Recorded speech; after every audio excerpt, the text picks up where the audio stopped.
Yo, what's going on, snipers, and welcome back to our Tokyo Tropic Turtles Draft to Glory franchise mode here in MLB The Show 24. So if you didn't catch last episode, we completed the trifecta of sweeps. I don't think I've ever seen anybody do this. Probably people have done this before, but we managed to simulate through our entire playoff run and win every single game without a single loss, which was pretty crazy because obviously the first 2 years that we made the playoffs, we didn't win a single game. This year we went through the ALDS against Houston, won in 3 games, didn't allow a single win.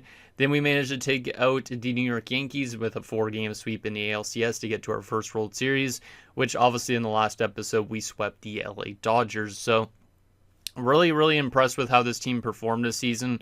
I don't think I could have asked for a better way to potentially end the series because I'm thinking this is probably going to be the last episode just because I don't really know exactly what to replace this series with first and foremost, but the reason why I won't want to do more seasons of this is just because I don't think this team's going to be the same team as they currently are, because if we go to currently to our budget, you can see that there is some players that are pending free agents going into next season that we might end up losing.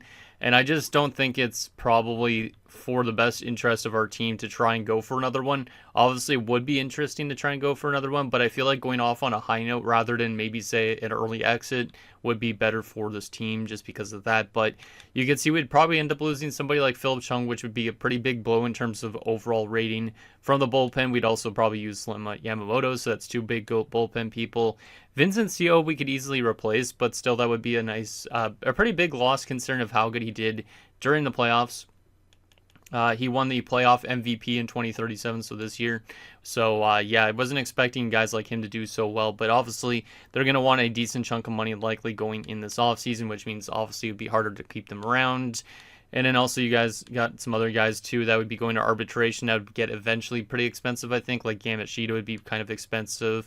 Mark Taguchi had a great playoffs. He'd get expensive. Same with Oka, Chung. Like, we're just getting into that point where we have too much players in a sense where I don't know who I would let go of. And I don't know if I would really think this team could go for a back-to-back at this point. So that's probably why I'm not going to do another season of this. But that's okay, because I think this episode we'll be able to look at everybody's players' career stats and kind of just wrap up their careers basically at this point. I might still play some of this outside of YouTube. I'm not 100% sure on that though.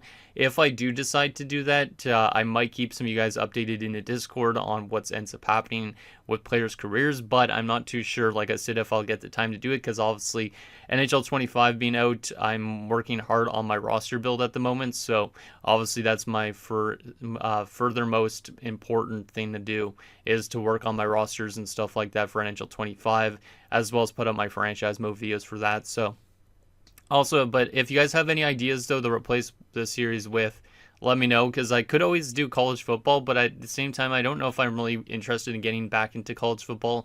I played it a little bit, but now that NHL 25's out, I don't really care about too much any other games other than NHL 25, if it makes sense. So I honestly don't really know what I could replace this with. Like, obviously I could upload more NHL 25 franchise mode stuff, but at the same time, I don't really think having 3 episodes of franchise modes per week is a good idea. So if you guys have any ideas of what I could do basically for Wednesday videos and for Saturday videos, that would be very helpful, just because, like I said, I don't really know what the heck to do. So at least I think it's Wednesday and Saturday, right? Or is it Tuesday and Friday? Actually, that would be Tuesday, Friday, not Wednesday, Saturday.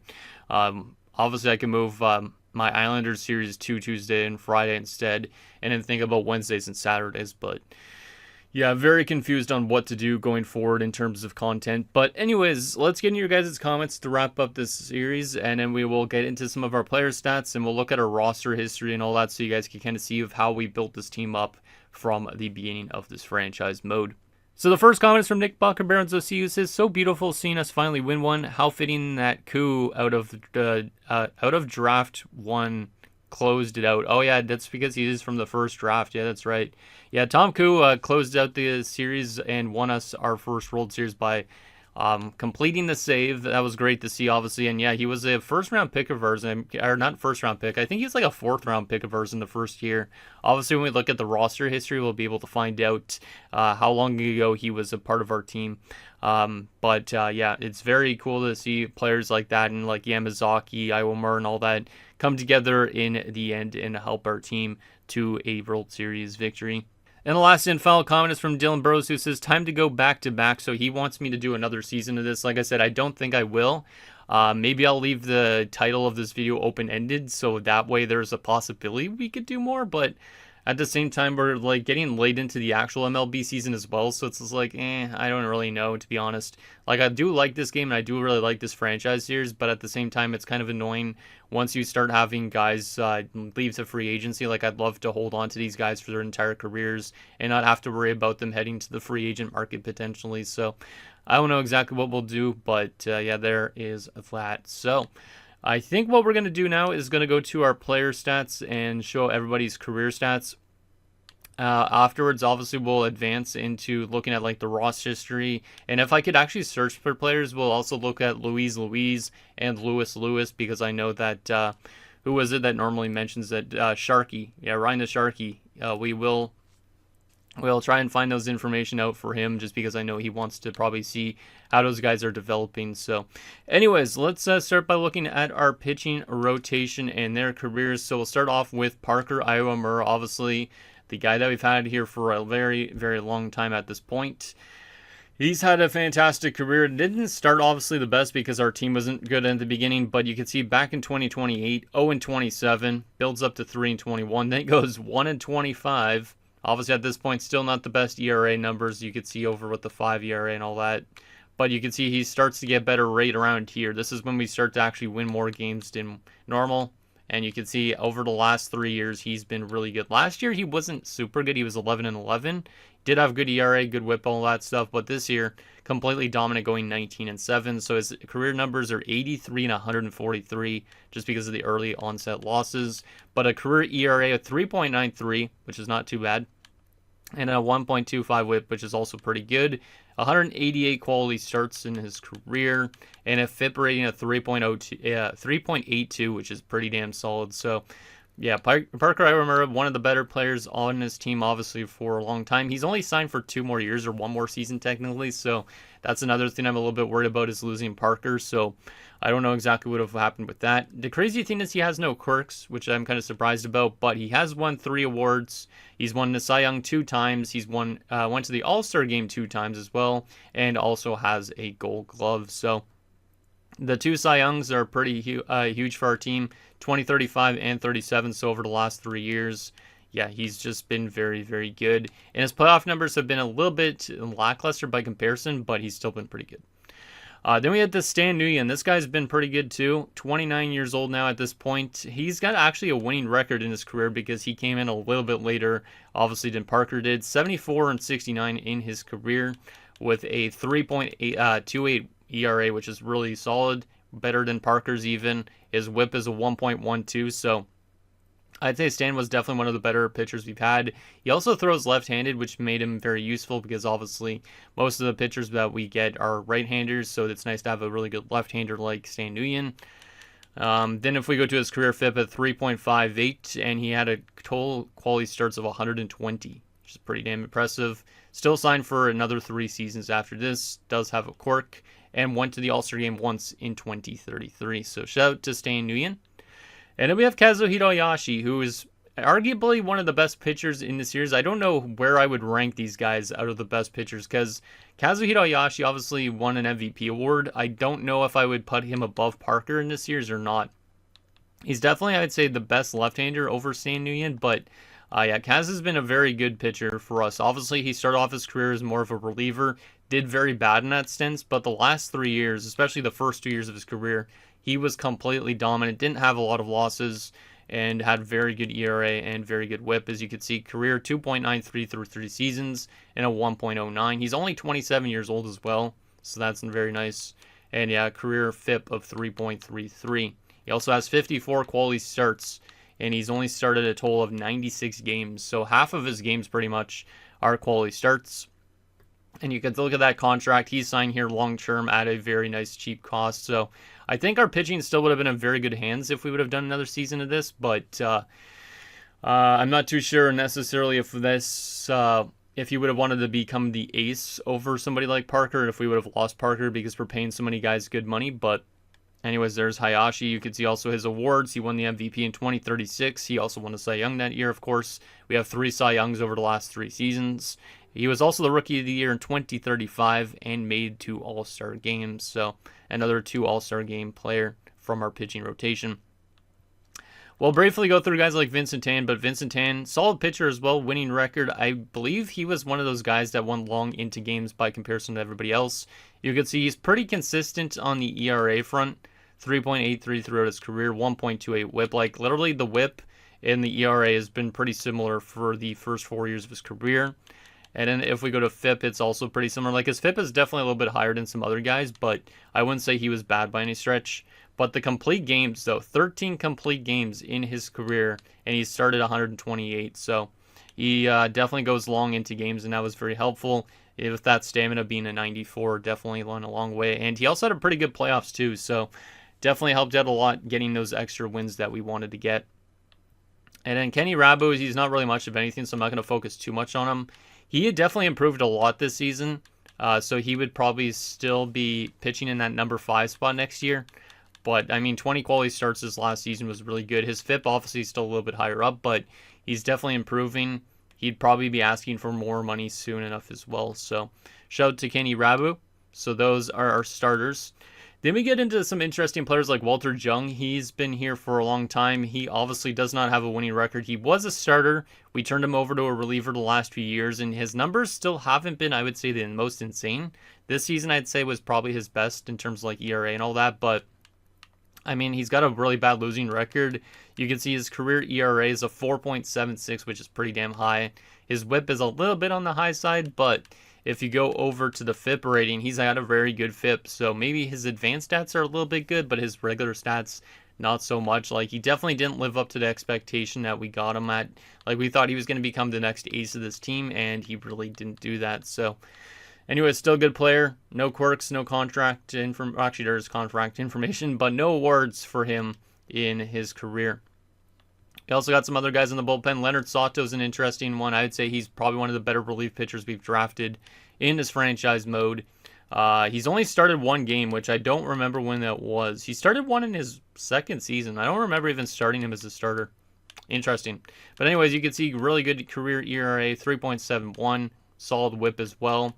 And you can see his FIP rating has been really solid every year as a reliever. So he's definitely been one of those best players that we've had in the bullpen. He's also never made the All-Star game and never won any awards, which is kind of crazy too. I definitely thought he would have been up there maybe at some point for a reliever of the year, but obviously I guess he just didn't go super long into games. Then we get to Vincent Chang. He hasn't played a ton yet in his career, but obviously he's been getting better as well. First season, I would say he definitely wasn't that good at all, but you could see definitely the increase in his 2nd season. Like, his ERA dropped off a lot, his whip improved. Like, he's definitely going to become a better relief pitcher than expected. Like, he's not going to be our closer ever at any point, I don't think, but he definitely lived up to like what he was drafted at, because I believe he was a pretty high up pick. I can't remember when we drafted him, but he's definitely going to be a very useful player for the future of this team, I would say. We also have Eric Yamamoto, who's an interesting one, 28 years old. Almost a winning record as a reliever, which is not too bad. He has blown a lot of saves, which is not great for him. You can see he's only got 2 saves in his career and 8 blown saves. So he was a little bit of a risky player when we watched some of the AI gameplay. He was not doing too well in closing out games, so I'm not too sold on him. But he has been solid over the last 2 years in terms of ERA and whip. And his FIP numbers are also pretty damn good too. So shout out to Yamamoto. Philip Chung, obviously, like I said, he could be testing the free agent waters in the offseason this year. He has been pretty solid too. We originally drafted him as a closer. Used him as a little bit as a closer, I guess, early on, that's right. Before we decided to make Tom Koo our closer instead, because the amount of blown saves that he had was a little bit bad. So we decided to eventually just turn Chung over to like a relief pitcher, and Tom Koo took over as the closer. And I think that was a great decision because it seems like it benefited both players very well. And yeah, Philip Chung, solid numbers. FIP is a little bit high, mostly because of his early years of his career, though. And he also never went to an All-Star game. Then we head to Eric Yamashita. Interesting one here with Yamashita. Hasn't played a ton in his career, but almost a 500 record as well. He's got solid ERA. His numbers this year, I would say, for ERA were pretty bad, but his WHIP was below 1, which is obviously really good. His FIP numbers were fantastic. So he's been a little bit of a mixed bag. Like his first 2 years, not so much, but the last 3 years have been very, very solid. So there is Yamashita. We then head to Tommy Wong, who has not played a lot yet in his career, has not won a game yet out of the bullpen, but he's more of a setup guy anyways. He's been pretty consistent so far, I'd say, in terms of ERA and all that. Definitely, I think, would be a useful relief pitcher as we get through the series more. But yeah, his FIP numbers this season, definitely not as good as they were in his first year, so hopefully he builds off that if we ever did another season in this, which I don't think we're going to, like I said, but I might play more of this outside of YouTube. Tom Koo, now this is a pretty big one. Tom Koo, like I said, relief pitcher turned closer. Fantastic closer for us. He 198 saves to 33 blown saves. Absolutely great. Like, obviously, early in his career, he was used as a relief pitcher. But you can see right here is pretty much where we started to make that change. He had 15 saves to 6 blown saves, which is not the best. But then 48 to 6, 49 to 6, 37 to 3, and 48 to 7. So definitely became really good over the last number of years, the last 4 to 5 seasons, I'd say. And then, yeah, he's making only $6.1 million, which is good before he'd head probably to free agency because I feel like he could ask for a decent chunk of money. And he only made one All-Star game, which is kind of impressive that it was only one All-Star game back in 2031. But I definitely think there would be more All-Star games for him in the future. So there is our pitchers. Not going to look at the guys in the system really at all because the guys in the system don't matter at this stage. Even guys like David Nah and all that, I don't really care too much to look at their stats. And then we get into our actual batting order, and obviously we had a very good batting playoffs this year. Peter Yamazaki, obviously one of the first picks in this franchise mode, I would say. I think he was in year number 2, if I'm not mistaken. Maybe he was year 1. I honestly don't remember, but long-time player with us. Had a career 158 doubles. He had 852 hits as well through 3,000 at-bats.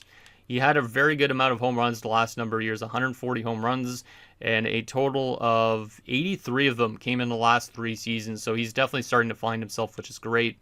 Because early in his career in 2034, he did suffer an injury that set him back the entire season, and we didn't know if he was ever going to be the same again because he was off to a great start that year.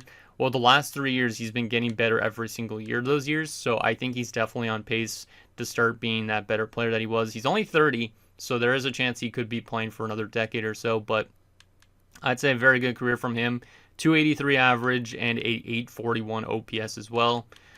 And a career WAR of 35.8, so pretty solid numbers from Yamazaki. He also did win some awards, as you can see, made the All-Star game in 2037, 2 Gold Gloves in 2033 and 36, 2 Silver Sluggers in 35 and 37, and a World Series MVP in 2037 this season. So you could definitely see over the last 4 years, he's definitely started to find himself quite a bit. So I am very impressed with him, and without him, we definitely wouldn't have maybe won a World Series. I mean, we had a lot of other good players play good too, but Yamazaki came up clutch when it mattered the most, I would say, for this team, especially in that World Series. Yokoyama, another solid player. He had 909 hits, so he was getting actually close to 1,000 hits in his career, which is nice. 194 doubles, 75 home runs, so not much of a power guy. He never hit 20 home runs in his career.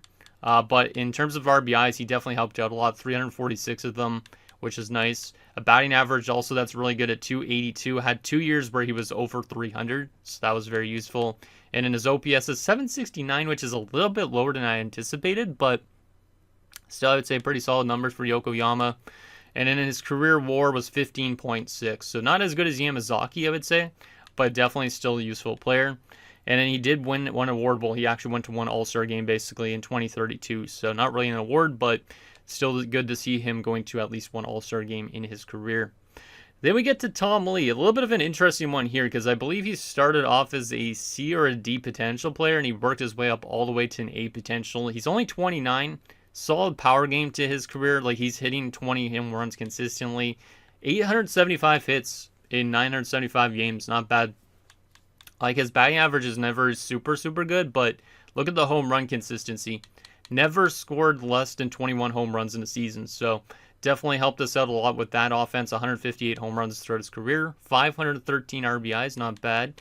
But the 241 average you could see, and the 747 OPS, a little bit on the lower side of things. But like I said, more of a guy that hits to power, and he doesn't really hit to contact type of thing. So, and then in terms of WAR, 4.4. So he had some down years for sure, but he was still very useful. And then he was the Rookie of the Year in 2031 though, which is pretty impressive. So he's one of the only guys on our team that actually did win Rookie of the Year. And yeah, back in that rookie season was the 21 home runs. So I think it was just because of the home runs why he won it, because honestly a 208 average is pretty bad, but the 21 home runs definitely helped him out a lot in terms of winning Rookie of the Year. Then we head to Charles Nomo. Very interesting with Nomo. He hasn't been the best batting average guy over his first few years of his career, but he's been a fantastic home run hitter. And this year he broke out a lot for average. As you can see, 772 hits through his career so far at this point. 155 home runs already, 41 of which came in this last season. Pretty insane there. 26 the year before, 25 before that, 27 and 33. Like, he's definitely our best power hitter on the team. Like, he's averaging around 25 plus home runs a season, which is nice. And also, even in his first little bit where he played 18 games, he had 3 home runs in that span. So he definitely has a lot of pop to his game. 511 RBIs at this point, too. A career batting average 244. So you can see the 298 this season was very out of the blue. And then he had a 924 OPS this season, but a 759 in his career. So definitely a big year for him. He's only making 9.7 a season, so obviously he'd be back again next year. I don't know if he would be able to consistently put up a good average like that. If he did, obviously, he definitely could be really good for years to come. And then in terms of his career WAR, a 12.7, which is not too bad. So far, Yamazaki's the best in terms of all that. Also, Nomo has a lot of awards compared to a lot of other people.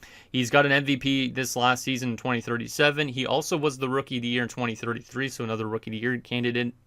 All-Star appearances, he made it in 3 different years, 2033, 35, and 37.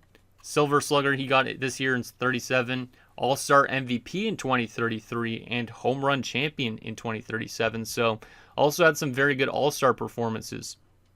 Like, to get the All-Star MVP in his rookie year, basically, and also to get the Home Run Champion just last season, he definitely is only just beginning his power game pretty much. Like, I think he could definitely hit at least 30 home runs again next year if there was more seasons. Theodore Lee's kind of an interesting one. He has been a little bit back and forth between consistency. Like, his first season wasn't too good. The last 2 years before this were good. This year, not so much, but he had a good playoffs. Solid contact hitter, scoring around 15 home runs a season, which is good. And then you also have the 292 career RBIs already. So, not too bad in terms of bringing some offense. OPS is a little bit low. Career average of 255. It's not really that bad, but obviously was hoping maybe a bit better out of that from Theodore Lee, because he does have a very good contact hitting against lefties, but he definitely hasn't been as good as I was anticipating. But it's kind of nice, though, when he did put up the 391 here in the postseason to help us to our World Series. Then we have David Sasaki, who's been an interesting player, another kind of guy that doesn't really pick up good batting average, but does pick up a lot of home runs. As you can see, 695 hits, 139 home runs at this point, 368 RBIs, but a career batting average of 227. So him and Tom Lee, very similar players, I would say, where they get the home runs, but they don't get the average, basically. But over the last few years, he's been pretty good. A 712 career OPS is not really that bad. And in his career WAR is 11, so he actually does have a pretty decent WAR, all things considered. So there is Sasaki. 7 years into his career already. Vincent Seo. Now, an interesting one with Vincent Seo. He's been here for a long time as well. He's found himself for the last few years, I'd say. He's definitely more of an RBI guy. He did have 29 home runs last year, but this season dropped off a little bit, but his average was pretty much right around the same. So he didn't drop off too badly, I would say. But 113 home runs in his career, 383 RBIs, a 259 average. So the average, to me, not the best, but obviously not the worst. 259 is at least respectable compared to like a 220 something. And then the OPS is 750, so he was getting on base a decent amount. Like, I believe, if I'm not mistaken, he was a very good speed path player. 4.4 WAR is not the best WAR, but yeah, they'll get all those extra base hits. That went a long way in terms of helping us. A lot of doubles, some triples as well, so he definitely brought a little bit of speed to this team, which most of the players on the team didn't have, I'm pretty sure, as much doubles. Maybe some of them did, but honestly, I didn't even look at that. Stanley Oka is an interesting one as well. Last season, he was fantastic with the 288. Like, I thought he was going to break out. This year, he dropped down to a 238. However, did have a career home run count to 12. Actually, not a career home run count. Second best season of his career, I should say. So he did improve a little bit in terms of some areas. However, obviously his playoff numbers are what really did us some good work. As you can see, the 333 average in the playoffs definitely went a long way in terms of helping us in the postseason. But yeah, in the regular season, still trying to find his consistency, I think, at this level. But a 7.3 WAR is pretty good for 3 years, so maybe he would be breaking out next season potentially. But we do have a logjam on shortstop, so honestly I have no idea where he'd be fitting into the lineup next year. Then we have Mark Taguchi, who hasn't really played a lot in his career at this point. He's been like kind of a bench bat, but he is starting to find himself quite a bit. Had a 314 average off the bench this year. He did get to play in the playoffs, and he helped out a lot as well. So I think he would be probably a full-time roster player next season, but I'm not really too sure on that exactly. But you could definitely see the 202 to a 314. He definitely found himself this year, and I think he definitely will compete for a roster spot for years to come probably. And yeah, his WAR is still negative just because he hasn't played that much in his career at this point. So there's Taguchi. Then we have a couple other guys to look at. Walter Choi hasn't really played too much. I wouldn't really focus too much on him. But 6 home runs off the bench is not too bad. 17 RBIs. So he also kind of started to find himself a bit on the average department and all that. But he is already 28, so it's not like he's going to be a huge player for this team going forward. But I would say useful bench bat. Not too bad. So there's Walter. We also do have William Chung, who's starting to find himself a little bit. 29 years old, though, already, which is kind of crazy. But his average has been okay, at least over the last 2 years. Maybe he'd become a full-time roster player at some stage. Like, maybe he'd be the one that replaces CO if CO left this team in the offseason. I don't really know exactly, but yeah, William Chung definitely was a major project, I think, when we drafted him. So for him to actually make it to the MLB by the end of this franchise mode, at least, is a win in my opinion. And then we have 2 more guys to look at. William A. Bayek, who hasn't made it fully yet, but I think he would obviously be a full-time roster player next season. Up to an 85 at 26. Has not had a lot of at-bats yet in his career. And he hasn't been really that great so far either. This year he was pretty good, but he didn't have a lot of at-bats. Like I said, 4 hits at 6 at-bats. Like, maybe he's going to be very good next year. Who knows? But his first year at batting at 211 is pretty damn dreadful. So not too exactly sure still what to make of William A. Bayek, but maybe he'd be really good next season or years to come. But obviously, we're going to have to eventually start paying this guy a decent chunk of money at some point. And also with the logjam at shortstop, like I said, it's kind of a tough decision because we also do have like Dusty Kim in the system and all that could be playing shortstop. So it's like, that's why I also don't really want to do another season of this because I honestly don't know who I would be like basically playing in the minors and all that. Like, it's a lot of work basically to set up for another season. And finally, Richard Chen only played a little bit this year. He was okay off the bench too, and also did play a little bit as a starter. 6 home runs, 33 RBIs, a 262 average, but the 693 OPS a little bit on the low front. But he was okay. The WAR was pretty bad though, negative 0.9. So I don't really know if this guy would have been a full-on major league player unless we absolutely had to. Like, we let go of Sato last half season. He went to the Baltimore Orioles. And Richard Chen was basically his replacement for the time being as a bench bat. And then we ended up moving Taguchi to third base, and that helped out a lot. So I don't really know if Richard Chen would be back in the majors again next year or not, but that's basically our roster and our players' career numbers. So now that that is done, I'm trying to think of what I wanted to do. I wanted to go over to the Baltimore Orioles and look at Kevin Sato because he definitely deserves some recognition in this final episode. So, obviously, one of the best third basemen we've had in the series. 90 at 33, still really good. You can see his first year in Baltimore, he actually did pretty good too. Not as much home runs as last year as us, but he did pick up a good chunk of RBIs. Had over a 300 average as well, and over 900 OPS. Like, Sato has been a very, very effective player in this franchise mode. He probably was one of the most consistent players, I'd say, when we had him on our roster. As you can see, like, the RBI counts, the home run counts. Like, he was pretty good. So, there's all his stats. Also, a lot of doubles and extra base hits with him, 49 one year, so he definitely helped us out on the speed part, but it kind of sucks that we didn't win a World Series with him on our roster, because obviously he could have been a big factor in this team, but maybe we were just too good at that point. But you can see the career WAR, 24.8, which is better than Yamazaki, so I would say he's probably up there as the best batter, consistently, at least in terms of WAR. I'm not too sure exactly, but I would have him up there with Yamazaki for sure, Nomo, those type of guys. And then if we go to awards, you can see he's made 4 All-Star games, all of them with us. He didn't make the All-Star game this year with Baltimore, which is kind of a surprise with those stats, but he was, very good and very effective with our roster. But look at that contract. Like, I don't know why the Baltimore Orioles decided to backload it, but he's going to be making $18.9 million when he's like 37 years old, which is pretty crazy. So, still shout out to Kevin Sato. Fantastic player on this roster. So, there's all that. I think we'll simulate to the offseason part now so we can see like the retirements and all that stuff. And then, like I said, we'll go through our roster history. We'll also look for the Luis and Lewis, just because I know Ryan the Sharky's going to want me to do that. And then I think that'll probably be it at that point for this episode. And then, like I said, if you guys want me to end up playing more of this, maybe I'll get through some more of it off YouTube and not on YouTube. But if you want updates, I can post about it in the Discord if you are in the Discord. But I honestly, like I said, I might not be focusing too much on MLB because NHL 25 being out. So just a little heads up on that front. But let's simulate and see if we have any retirements. We probably don't, because obviously it wouldn't make sense. Yes, we're not that old of a team at this point. But let's see if there's any former guys that retired. Yeah, we didn't lose anybody. Was surprised. Anybody that I recognize? Booker Fry, that's an interesting name. Wow, at 30 years old, so maybe we would actually do have maybe some former players that used to play with us that we just dropped or something that retired. I don't even know. Probably not, because we don't drop people too often. Nope, doesn't look like it.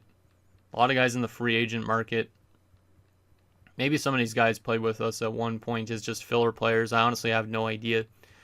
But I'll still skim through this anyways, just in case you guys see any names that you recognize. Wow, Ellie De La Cruz is retired. 52 at 36. Jeez, he dropped off terribly. Holy crap. Okay. Obviously one of the better players in real life, I'd say, right now. At least speed-wise. Juan Guerrero. Why does that name sound familiar? Did he ever even play? Oh, back in 2025 for Colorado. Huh. Okay. Don't think I would have ever seen that guy.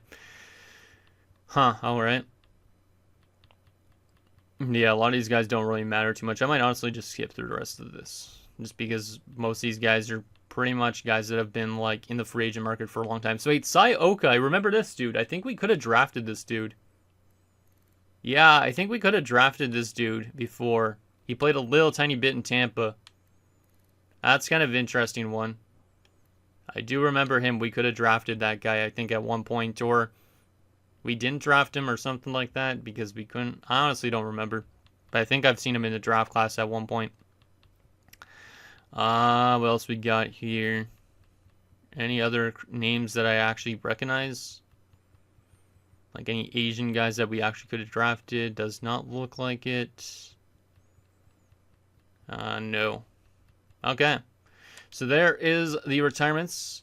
Jose Altuve has made it to the All-Star, or not the All-Star game, the Hall of Fame, Jesus, 2037. Kind of funny timing on this because obviously, as I'm recording this today, before this, I believe is when Detroit knocked out Houston in the wild card matchup. So that's kind of neat that Detroit's actually going on to the next round. So shout out to them. Okay, so now we should be able to look at our roster history, right? Or no? Or do I have to wait up to the start of the season to look at a roster history? Can I do player search still? Yeah, I can do player searches. Okay, that's good. I can't look at my roster history to see when we drafted people. I feel like that's stuff I could only do in like free agency or something like that. I honestly don't even know. I don't know if it matters too much about looking at roster history. Actually, I should show you guys the depth chart of what our future looks like, basically based on this team. And based on the contract. So this is what the AI thinks our team is going to look like next year. This is what it thinks in 2039, 2040, 2041, and 2042. So, just in case you guys want to see a little bit of an outlook of what our future might entail if this team was to go longer. But what I wanted to take a look at was the Luis guys. So we'll do that. So Luis, what is he up to nowadays? He's up to a 70 overall as a relief pitcher. That's not too bad. He's in AAA. He's 24 years old. I don't know if he'll ever make the majors, but he's looking okay. Doesn't have any quirks. All right. Yeah, he's going to be an okay, like, kind of like AAA reliever, but I think he's a little bit short of making the MLB, in my opinion. Okay, so let's go back to the search thing and find Lewis, and then we'll also find Rick Ricks if he's still out there too. So here's Lewis. He's now affiliated to Colorado, 71-26. Yeah, he's probably not going to make it either. He does have some good contact hitting, but I don't think he's going to end up making it, unfortunately. So shout out to Lewis as well. And then we'll take a look at Rick Ricks, if it shows him up there already, because he was a part of last year's draft class, I believe. So let's see, Rick Ricks, all the memes. Yeah, there's Rick Ricks. There he is. He's still affiliated at Texas. Yeah, he's not going to make it for a while, but it's kind of funny. Another meme name. Day player, huh? All right. So there is all those guys. I wish I could find a roster history in this off-season part. Wait, you can. Ah, it's in the transaction department. Oh, right. Okay. I didn't realize where it was. So this is our player history. Let me remove my face so you guys can actually see all this. So we'll start off looking at 2024. So 2024, our first year drafting, we managed to grab Parker Iwamer in the first round. So he was the first ever selection in franchise history. We took Yamazaki second round. That would be a great steal to get in the second round. So I'm really happy with that. Vincent Seo as a third rounder is also a pretty good pick, because Seo obviously helped us out a lot in the playoffs. Fourth round, we got Tom Koo. So our first four picks were all there on our final team, which is pretty amazing. We actually did get Walter Jung also in the second round, so it must have been with a competitive round balance pick or something like that, or Yamazaki was. But Jung was kind of a player that had a lot more expectation, didn't really live up to it, but still he was on a World Series roster, which is nice. And then we didn't have our fourth round, actually, we didn't have our, no, we had our everybody in our picks make it to the MLB. Russell Yang and Robert Yabu were kind of like AAA career players. They didn't really get to play at all. Russell Yang actually never got to play a single game on our MLB team. I didn't realize that. Robert Yabu did, though. Yabu got to play a little bit, didn't really play that well, but he was really good on the AAA team. So shout out to Yang and Yabu. Then 2025, this draft, we grabbed Stan Nguyen. Obviously a very useful pitcher.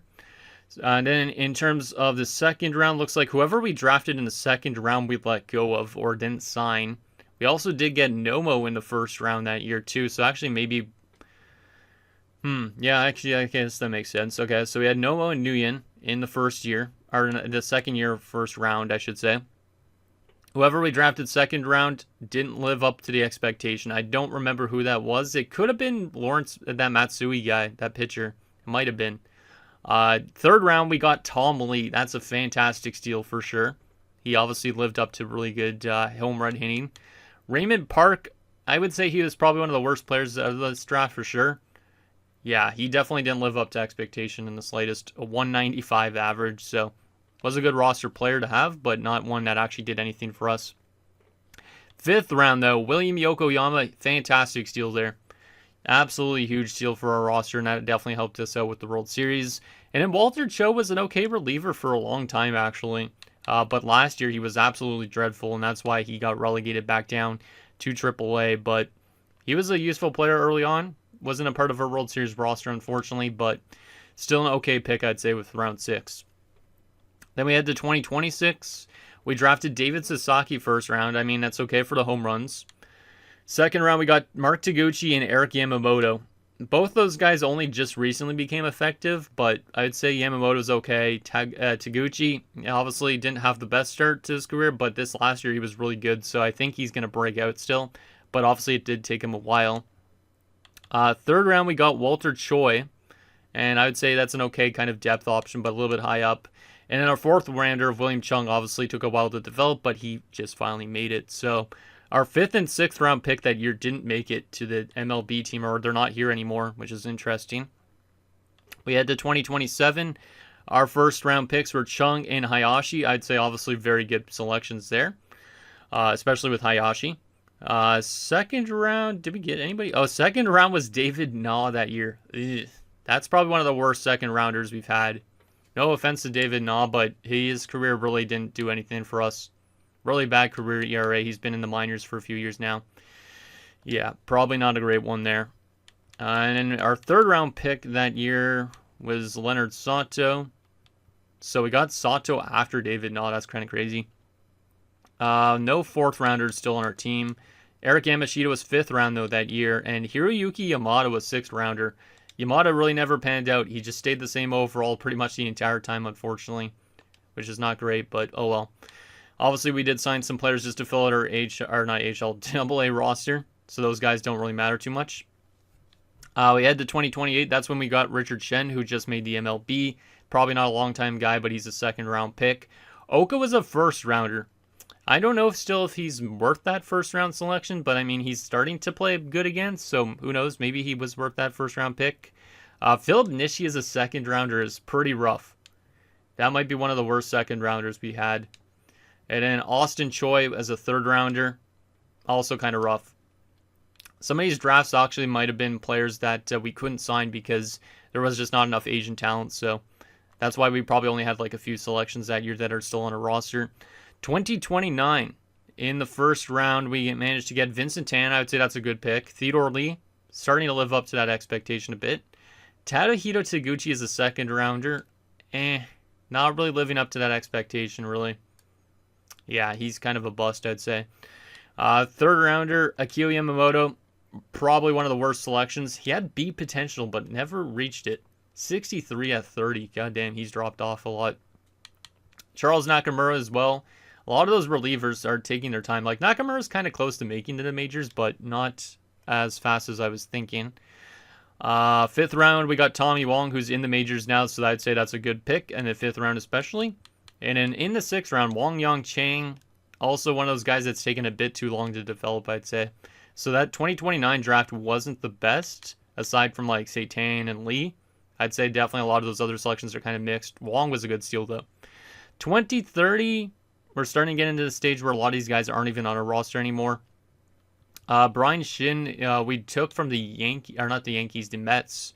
He played a little bit with our major league team, but yeah, the last 2 years he's been in AAA.